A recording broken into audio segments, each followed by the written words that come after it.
মা, ও মা, আমার ভুল হয়ে গেছে মা।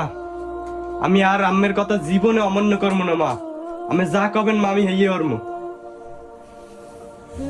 মা, আজ থেকে আমি 5 ওয়াক্ত নামাজ পড়বো, বাজে আড্ডা আর দিব না।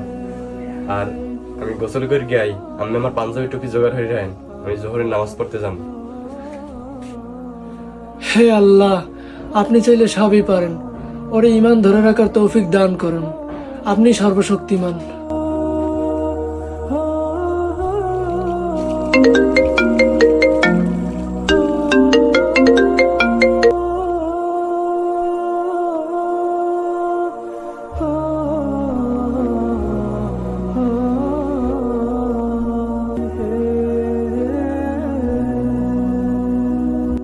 কিরে বেটা, রফিকের খোঁজ খবর নেই এই 2-3 দিন, ফোন দি ফোনেও পাই না, ঘটনা কি? কেমনি কি কমু বেটা? এ মামা, রফিকের মতো লাগে না? আসলেই তো, ঘটনা কি? ও পাঞ্জাবি টুপি পরে গিয়ে দুয়েরটার সময় যায় কই? কিরে রফিক, যাও কই তুই? যাই বন্ধু সামনে। তো ভালো আছো তোমরা? হ্যাঁ, মোরা ভালো আছি, তুই কেমন আছো? আলহামদুলিল্লাহ, আল্লাহর রহমতে ভালোই আছে। কিন্তু মামা, তুই এই সেটআপে হাকাই যাও কই? হন বন্ধু, এটা সেট আপ না, এটা হচ্ছে সুন্নতি পোশাক। আর আমি নামাজের সময় হয়েছে তাই মসজিদের দিক যাইতে আছি। দা বেটা, এইসব বন্ডাইম বাদ দে। আব্বার পকেটে টাকা মারছি, পার্কে যাম ল।